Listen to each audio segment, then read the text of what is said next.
Hello and welcome all you wonderful people out there to the Texas Special YouTube channel.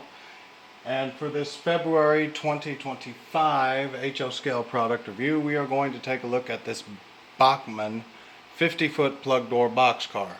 Now this is an older stock car. This is from the late 70s to the 1970s to 1980s time frame roughly. Is the best I can guesstimate on this guy. It did originally come with the standard truck mounted horn hook couplers. It has since been converted to magnetic operating caddies, body mounted couplers.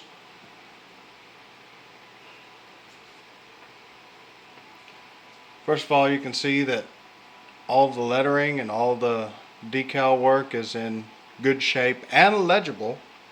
You have a lot of cast-on detailing onto the car. You can see all the cast-on rivet detailing simulating the individual body panels. You have all the correct load and capacity and weight data. You have a lot of cast-on detailing for the latches for the plug doors. Now I got 3 of these total from a friend down south back home in the Victoria area. I'm not going to do all 3. I'm going to show one of the 3, and this was the one that you could see everything the best on.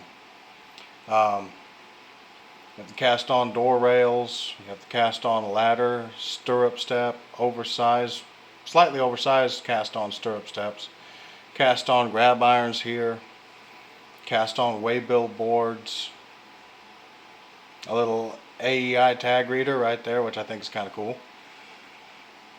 When this car was made, those would have just been coming into circulation. You can't really see them all that well, and I apologize for that, but the trucks do have frictionless bearing style trucks, which annoys me a little bit, but it is what it is. It and the others like it were free, so I can't complain too terribly much.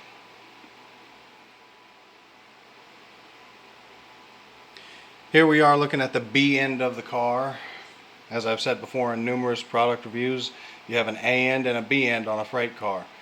That is prototypical railroad terminology. The A end is the end of the car where there are no brake apparatus. The B end is the end of the car with the brake, the hand brake wheel. So here we are on the B end. You can see the separately applied hand brake wheel, which is actually the only separately applied detail on this car. Another waybill board, very nicely done dreadnought style ends, some rivet detailing to simulate the 2 separate panels, brake chain and rod detailing, another cast on ladder, and the A end of this car is identical to the B end in almost every way minus the brake detailing. And here you can see the caddy that I installed and trimmed the magnetic uncoupling pin on. Looking at the top side of this freight car, you can see there's cast on grab irons here and here, which correspond with the cast on ladder detailing on either corner of the car. You have a cast on brakeman's walkway, nicely done roof panels. A car like this would more than likely still be in service today. It more than likely would also have had the walkway up top removed, since there's really no need for a brakeman to walk on top of the trains anymore.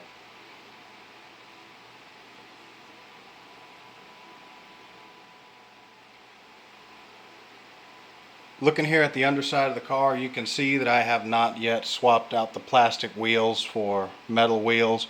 I'm not really seeing a need to as of right now. Right now it's not a pressing moment. It's not a pressing matter. I have other things that I need to do first before I get to that. You can see some decent frame detailing, under frame detailing. You have the emergency and service reservoir. You have the brake piston right here. And there's a triple valve floating around in here somewhere, but it's hard for me to see. I know if it's hard for me to see, it's going to be hard for y'all to see. You can discern, oh, there he is right there, triple valve. You can discern the individual planks that are molded into the detailing of the underside of the car to simulate a wooden floor. Obviously, as you saw, the doors are cast on to the car body so they don't open. This car is plastic in construction all the way throughout, the only exception being the Cadies that I put on this thing. That's the only bit of metal on this car. Since it's a Bachmann train set type car, there's really no need to run it on the railroad to show y'all how well it performs on 18-inch radius curves. But I'm going to anyway, simply so y'all have the benefit of watching a train run.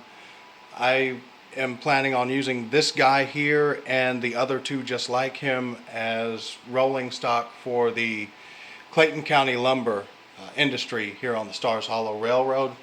So we're going to do a little bit of switching at the Stars Hollow, at the Clayton County lumber facility.